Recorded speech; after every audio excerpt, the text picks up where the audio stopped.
something that even somebody without emunah believes that the Eibusher gives chayes to the world, or at least that there is some entity, some being that gives chayes to the world, because that's something that we can see.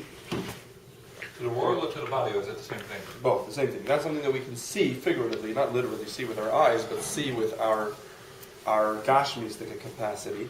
Now we can see the same way that the body is something that's inanimate. The proof is that when an neshama leaves the body is still there, but it just doesn't have any chayes. And so obviously there must be something other than the body that gives it chayes, and we can call it neshama, we can call it life force, you can call it energy, whatever you can call it, but it's clear that the body has to have something that makes it live. What do we call it? You can call it anything. You can label it. Chassidus calls it a neshama, a nefesh. And atheism. I don't know the exact term that they use. I don't know. Do you know, or are you just going to sit there holding a video camera? Take your shot.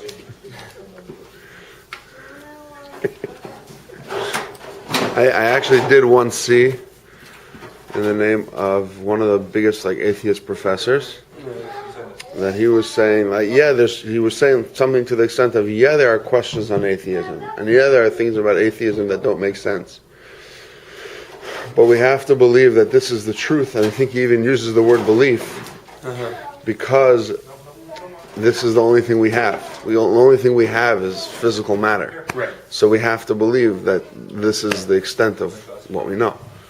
So even the biggest atheist professor admits that there are certain things which aren't explained by atheism that are believed. Interesting.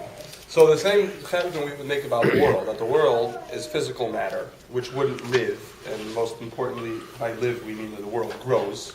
Things, we plant things, things grow, or things move. All of these things which seemingly should be inanimate physical matter move and live and grow and breathe.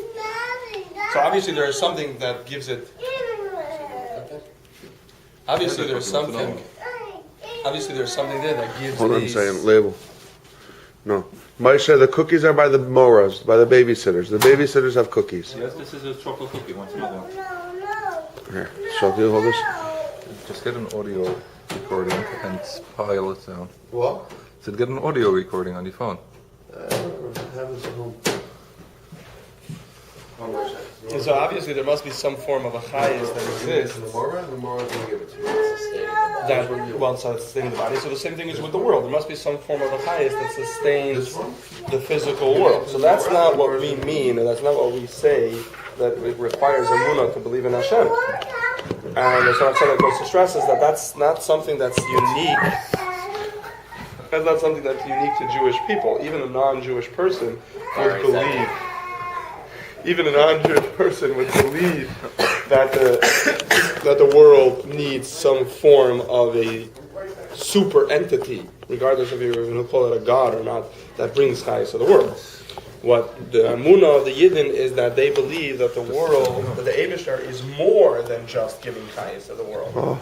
And the part of the Eibusher that gives chayes to the world is a tiny fraction, an inestimable fraction of the Eibusher's true being. So now, in Ois Beis, the Matzah continues and connects this to the mitzvah, to the story of Yetzias Mitzrayim and to the mitzvah of eating matzah. So Ois Beis, the Matzah says, "Zehu Mitzvas Chametz. This is the mitzvah of eating matzah, shenitztavu b'nei Yisrael b'Mitzrayim, that the Yidden were commanded to do in Mitzrayim when they were leaving Mitzrayim.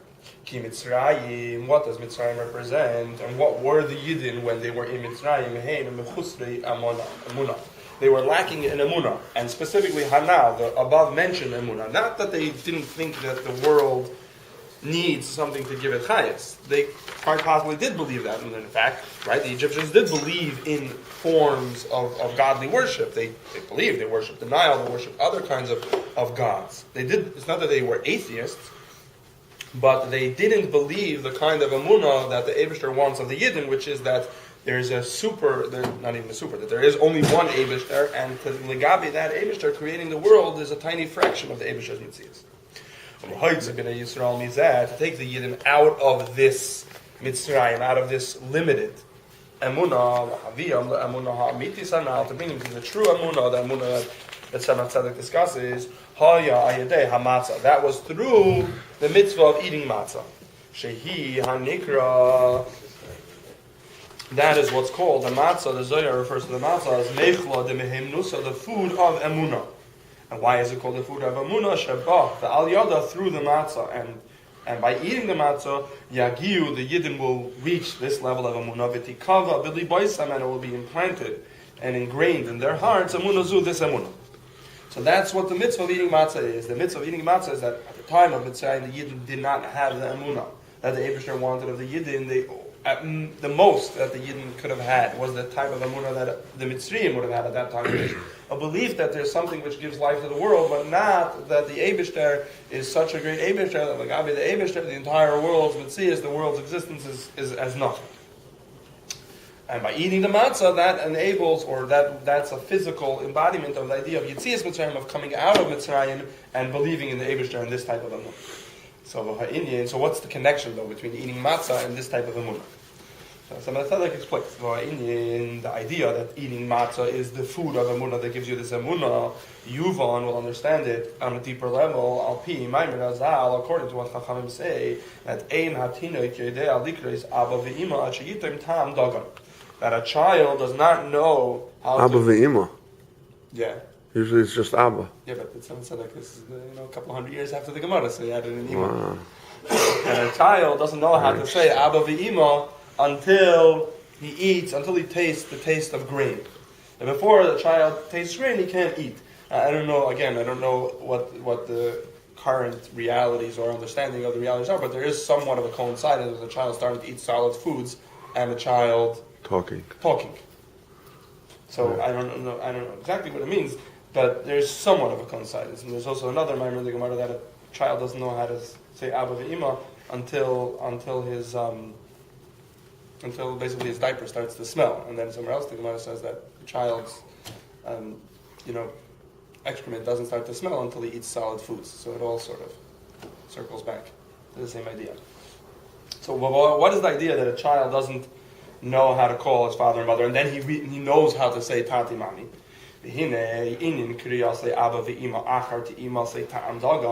When the child starts to say father and mother after he's tasted the taste of grain, he doesn't understand in truth what it means that this person is his father, because the child still does not understand, as is self-evident. The child is 2 years old, minimum, whatever, either way. The child is 2-3 years old, he does not understand. At that time, it's usually it's months, maybe not even a year. Well, I guess it also depends what Abba Ima means, right? Mama Dada. The truth is that, yeah, right. So yeah, obviously, either way, even if he's 3, he still doesn't understand. Yeah. The child does not understand what it means that this person is his father, Shahu, that this man is his father, that he gave birth to him or something along those lines, and that the child originates as a part of the father's brain cell, which then passes through all the way, and then it impregnates the woman, and then it creates a child. He doesn't mamish that he was literally a part of the father. The shetive rachamei ha'av ben, and that is the nature of the father's feelings and emotions towards the son. The farnasai, to support him, or l'chalkoloi, and further to support him, l'haspikol tzarach, will give him all of his needs and whatever is necessary. The child doesn't understand that that's what it means, that this man is his father. Ki, the child doesn't understand any of these things, doesn't recognize any of these things. He knows that he refers to this man as father. What? Yeah, so we call him. Exactly. But the true meaning that this person is his father is much higher than the father's understanding, than the child's understanding and grasping. The child cannot understand or grasp what it means that this man is his father. But, conversely, even though we understand how limited the child's knowledge and understanding of what this man being his father is, and that the child doesn't understand this, nevertheless, we would not say that no recognition, that the child has no recognition. It would be incorrect and wrong to say this child doesn't know what he's doing at all, and when he's saying Dada, he doesn't know who he's referring to, and he doesn't realize that this person is his father. That would obviously also be wrong. The child clearly recognizes this person with a complete recognition. The child will not go to somebody else Of course, it's possible the child may leave somebody else, but we all understand that when the child would go to somebody else's arms, it's not going to be the same as if it's his father. And certainly the child won't refer to somebody else as his father. So what is taking place? On the one hand, we know clearly that the child doesn't understand what it means that this person is his father. Familiarity. Did you see with that person the most? Well, but that familiarity is breeding a knowledge. If at birth, he went to foster parents, so he would have the same feelings towards his foster parents. Well, If he was raised by his that's true. grandparents, he has the same. That's true, but if at birth he was raised by somebody else, then on that level, that person is his father, in those aspects. So the child, whatever level of father-child relationship there is between the two of them, the child doesn't understand. He just knows, exactly like you're saying, it's familiarity coming from recognition that I've hung out with this person and a certain amount of knowledge has been born about this person, that this person is somehow involved in my life. And also, to some extent, he's learned to differentiate between his father and his mother. Now, I mean, whatever words he uses, but he's clearly going to have different knowledge about his father and his mother. But on the other hand, right, so it would be incorrect to say nothing. It would be incorrect to say true knowledge of what the nature of the relationship is. So what is it that happened?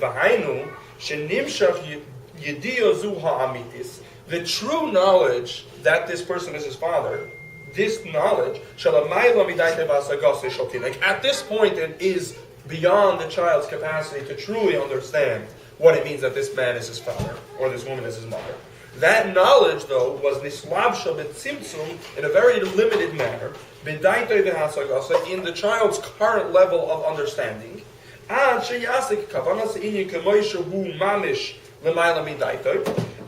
the child, in a certain extent, has a form of knowledge in the idea, in the concept of father, which is beyond the child's understanding. But on the other hand, the child has a form of limited knowledge in the man being his father. In this expression that the child is referring to this man as father, and also, to be clear, if a child, God forbid, can't actually talk, and in some other way he expresses that this man is his father, whether because, I don't know, whether maybe he can make sounds but he can't say words, or maybe he just jumps to that man, whatever, it's that man over any other man. So there's an expression, there's an external expression of the child's knowledge that this man is his father. So in that expression, yesh behelim kol ha'inyan ha'amiti, there is in a hidden manner, in a concealed way. In other words, if we would inquire and dig deeper into what it means that the child turns to this man, the entire concept, eich shehu aviv, how this man is his father, would be revealed. But it's limited, and the child only understands it according to the way the child understands it. But what the child is understanding and what the child is saying is an expression of the deeper knowledge, the expression of the deeper reality that this man is his father. And so Chassidus gives us another example. Somebody learns halacha with a child.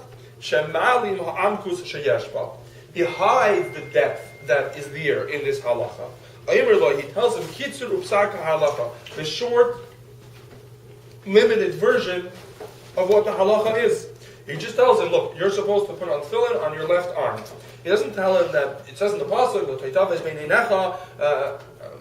yadacha, and yadacha is yad keya, it's your weaker hand, which means your left hand. And he doesn't also tell him then, and that's why, if you're a lefty, you're going to put it on your right hand. He just looks at the child, he says, look, you're a righty, you put your tefillin on your left hand. Simple, straightforward halacha. He doesn't tell him any of the depth, any of the yediyah, any of the amkus, any of the depth that's behind this halacha. He just tells him the halacha. Maybe the child will get older, he'll teach him more. If it's important, he'll teach him more. But for now, he just doesn't. Gamza, and sometimes even when he's telling him this limited psak, he sometimes doesn't even teach it to him with the actual thing that he's talking about, whether it's tefillin or tzitzis or a sukkah or something like that, because sometimes these concepts, especially if you're talking about these more, metaphysical, these not tangible, these intangible concepts that don't relate to the child's life. Let's say you want to explain to the child the halacha of tasa v'lemin also. So this is something that has no relation to the child's life. Then if you start telling the child, listen, you understand that if you want to build a Lego, you're not going to, if somebody else builds it for you and then you just put in, one piece on the bottom, it doesn't count that you built the Lego toy. It's the same thing with the sukkah. You have to build it from the bottom up. Now it makes sense to the child. You don't tell him the whole halacha because it's beyond what the child can understand. In order that the child should be able to understand it as much as the child can on his level. Nevertheless, so even though you didn't tell the child any of the debt, you didn't explain to him the source of the halacha, the reason of the halacha, all of the ramifications and all of the versions and the implications of this halacha, you just told him that put tefillin on your left hand. Or you just told him you have to build the sukkah from the bottom up. Nevertheless, the bottom line is the child knows what the halacha is. He puts his tefillin on his left hand. The bottom, the sum, the purpose, the end goal of the whole depth and the whole pilpul back and forth is to know that you have to put your tefillin on your left hand or your right hand. And if you tell your child, put tefillin on the left or put tefillin on the right, even though he may not have understood the whole amkus, he got the point.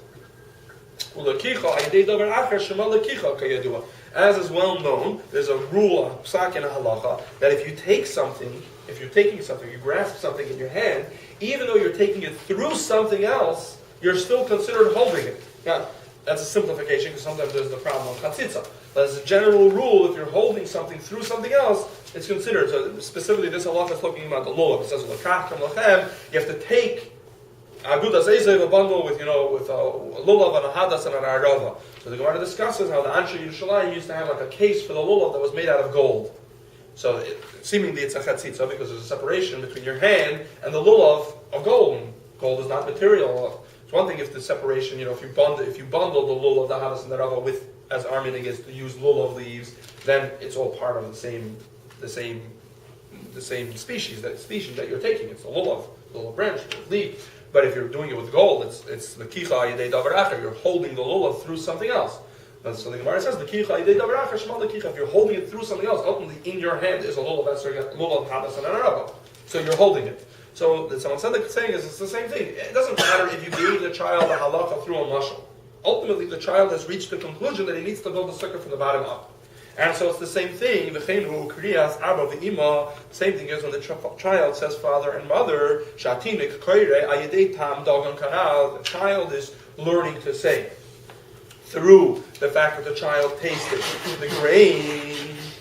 Without having tasted the grain, the child would have never known and never understood and never been able to say Abba ve'ima. So the fact that a child says Abba once he starts tasting dogon, it's not that it happens to be at the same time. You're saying that the dogon actually makes him do it? Yeah.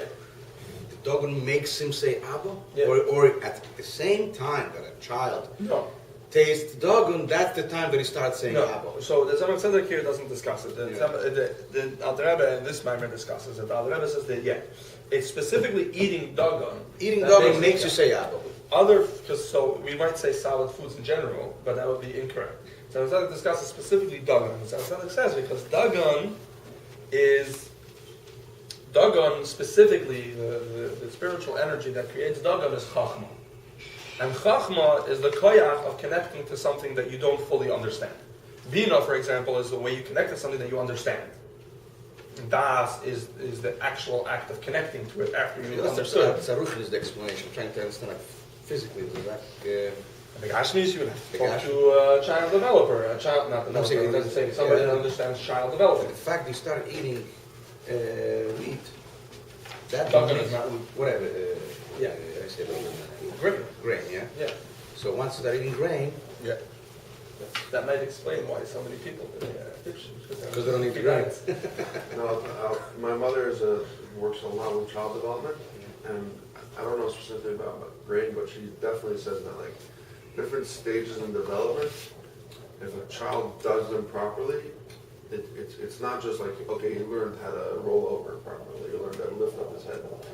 There's a lot of, it affects the way they're going to learn in school later, it affects the actual grain makes them say so the actual learning how to digest, how to chew and digest grain is it creates syntaxes in the brain.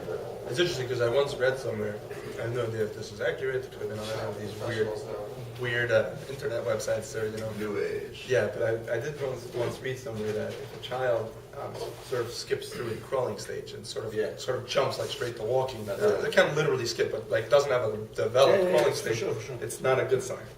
My child. Supposedly they make him do it again. Oh, I don't know if they make him move again. My child, she almost almost skips the crawling stage if we wouldn't have made her Right. get down on her knees and crawl. Yo.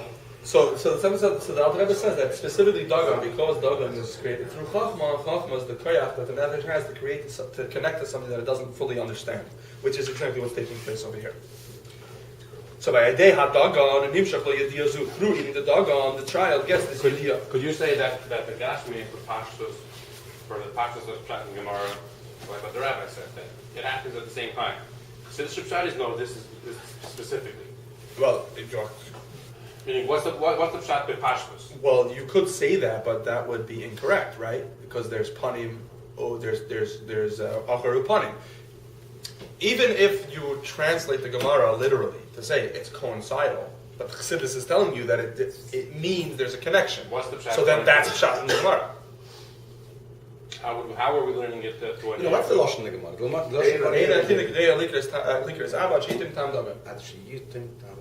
It's more than coincide. It's not ain. I think he will not be able to say. How did the Marsha explain it? I don't know. Well, I think he explained it the same way. I don't know if he necessarily explained it exactly the same way, but it might have said, you're off the stuff now.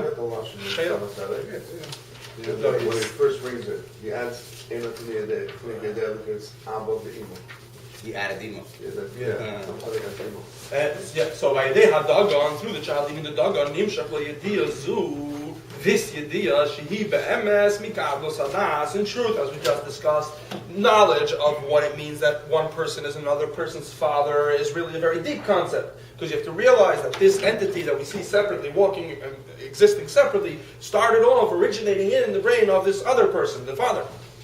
Allah, Shehushpala Be'katnos Hadas, it lowered itself down, or it was lowered down into a very limited kind of das, which is something the child can understand. The hakoyach hazeh b'dagon, or some does mention it. Koyach hazeh b'dagon. Why does the grain specifically have this koyach to enable the child to understand? Ulefi shesharashim hachachma. Since the shirish of dagon is chachma, ochiyadua maharizal al inyan abracha moitzi lechem chulu. Now the Arizal explains in the bracha moitzi lechem in Aretz that lechem comes from chachma, and Elah shenishpal begashmis. This chachma, the spiritual energy chachma, was lowered down and is embodied in a gashmis. They can think of bread. So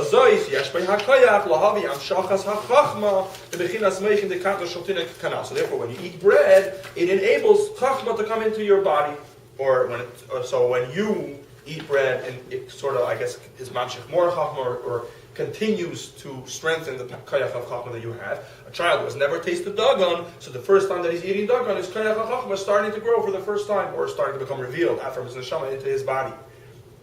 And as we discussed, the koyach chachma is the koyach of the nefesh to connect to something that it doesn't fully understand yet. So that's exactly what's taking place with the child. He doesn't truly understand what it means that this man is his father. He has some level of understanding, and that is because he has started to eat the dagon, because the koyach of chachma is starting to come out. The same thing is matzah, so that's all about lechem. The same thing is true about matzah. Matzah is mehei mine dagan dafka. Matzah needs to be made from one of the 5 types of grain. Shehi Mitzvas Hashem, that is the mitzvah of Hashem. Now, so another thing about matzah is that in addition to being made out of grain, it's also a mitzvah from Hashem.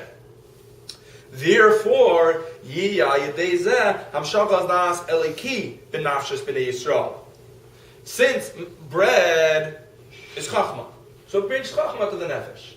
Not necessarily ruchnistic chachma, not necessarily chachma about the Eibishter, and in fact, not at all. It's chachma about the father, which is a physical thing. Matzah is a mitzvah, so in addition to it being a physical embodiment of the koyach of chachma, it's specifically the koyach of chachma in spiritual things related to the Eibishter. And so therefore, Davke Das Eleki, godly knowledge, is what's nimshach in the nefesh of the Yidden. L'yislavish behem, to to get dressed up, so to say, in the nefesh of the Yid, kifi yuchiltem se'es, as much as they are able to grasp. Again, the same type of relationship. It's not that once the Yidden eat matzah, now they suddenly have complete understanding in the Eibishter and what it means to be an Eibishter and the Eibishter's mohus. No, but they have a limited knowledge that they can somewhat connect to the Eibishter. And what does that mean? That they will refer to the Eibishter as their father in heaven. That the Yidden say, you are our father. And so, what do we mean by to say that the Yidden will call the Eibishter our father? That previously discussed Emunah, that we said that the unique Emunah that Yidden have is that they believe more than just that the Eibishter is giving chayas in the world. That they believe that the Eibishter is much greater than that, and the entire world is as nothing, and that they have a true emunah in the real existence of the Eibishter. The way he is much higher than what our physical capacity is to grasp. He is much higher than just giving chayas to the world, and that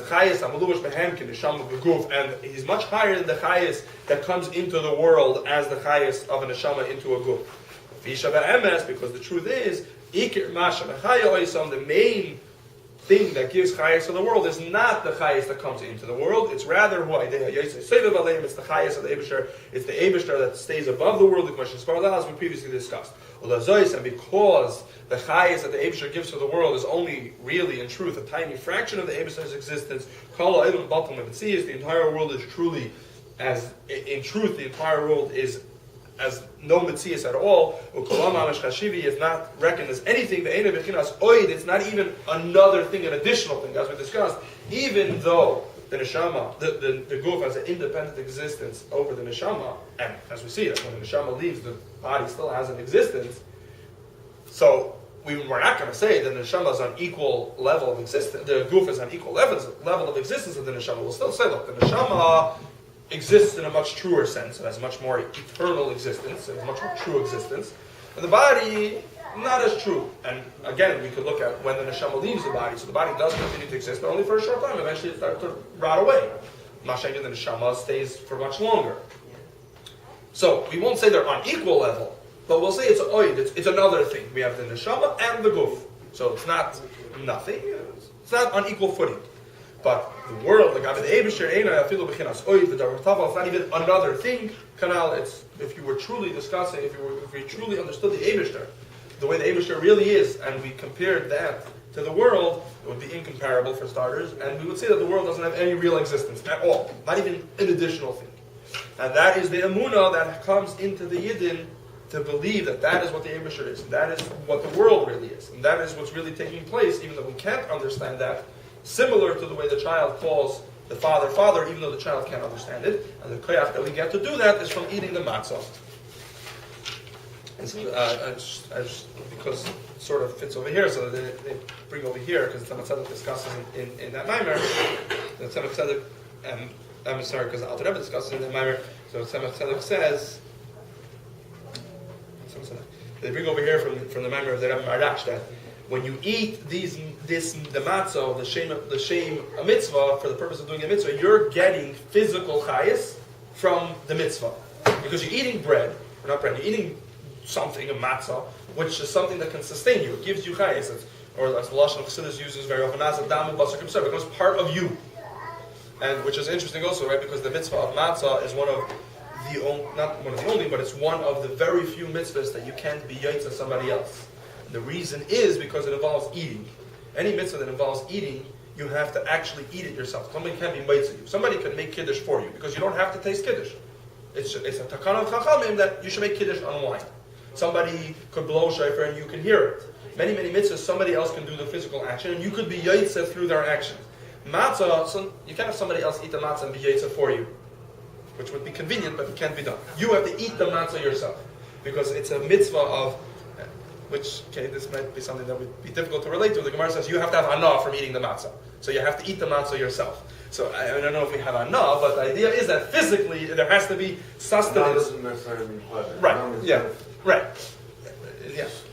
So physically you eat the matzah. Well, again, also some people would say that eating the matzah is more harmful than beneficial, but Okay. Right. We understand what At the the end Gemara of the means. day, if you're starving, you eat matzah. You're gonna Right, live. yeah, which is the point of the Gemara, right? So the Rebbe Marash is saying that since you're eating the matzah and physically it's affecting you, so the chayis, the spiritual energies of the matzah are literally becoming a part of you. It's not just that like, oh, you're doing something physical, spiritual, which is going to have an effect on you, right? As we discussed, the Chinuch says that eating matzah and all of the mitzvahs of Yetzias Mitzrayim are more just because when you do actions, it affects your mindset. It's not necessarily a direct connection between the action and the belief. It's just that, you do certain things. You do things that affect your mindset. And the Rebbe Marash is saying it's more. When you're eating the matzah, this spiritual energy is becoming part of your body. And therefore, whatever spiritual energy is in the matzah, it becomes part of you. And also, that's why they bring over here that the Rebbe used to say, in the name of the Rebbe Marash, yeah, I guess it's the Rebbe, that in the name of the Rebbe Marash, that when you eat matzah on Pesach, you're eating esmen elikus. You're eating spirituality, because you're taking the matzah, which is a mitzvah, so it's imbued with the spiritualness of being a mitzvah, and you're eating it, it's becoming part of you. Al Kapanim, yeah. Depends on your kid. Listen, you're always free to use the gluten-free matzah and pay $25 a pound and get both matzah. $25 a matzah. Anyway, so we'll stop over here, but where we're holding right now is that since what the Eibusher wanted to happen through Yetzias Mitzrayim, that the Yidden should start to believe not just in the darga of the Eibusher that gives chayes to the world, which that's something you don't need emunah for. That's something that we understand from just contemplating the existence of the world, that there obviously must be something that gives life to this inanimate object that we call the world. But the Eibusher wanted Yidden to have a deeper level of emunah, to believe that not just is there something that gives chayes, but that thing that gives chayes is what we would call an Eibusher, and that legabe the Eibusher, this giving chayes to the world is a tiny fraction of his existence. It's something that's not even worth reckoning, and therefore the world's existence doesn't really have an existence legabe the Eibusher. And through eating matzah, which matzah is chachma, and specifically chachma related to ruchniistic things, that gives Yidden the koyach to be able to connect to something that they don't understand, which is what emunah Here's the is. question: how does a goy relate to his parents if he doesn't have this whole koyach of emunah? Well, that's not true that a guy doesn't have koyach of emunah. A guy doesn't have koyach of emunah in ruchniistic things. But if the whole idea of connecting to a parent is connecting to the idea that there's a total other existence, and your existence comes from that existence, which is totally different than what you are, and that's something which is specifically by that koyach to do that is something. What's Sichus by doing? No, but it's like What's Sichus by doing? God, a goy is the father. What is the father? You're asking a fundamental question. Does a guy have koyach chachma? We didn't say anywhere though that a guy doesn't have koyach chachma. We said a guy doesn't have koyach. The pashas, the difference is a guy does have koyach chachma. His koyach chachma is limited to chachma in physical things as opposed to ruchnistic things. Now we could discuss if there truly is a difference in what that means. But a guy has koyach chachma in physical things. So a guy, the pashas, a guy can connect to the physical aspect of his father.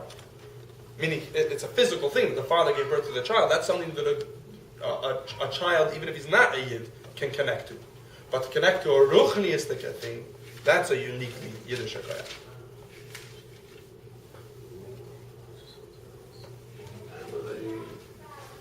Now, we can discuss if there's a difference between connecting through chachma to physical ideas, concepts, or ruchniistic concepts.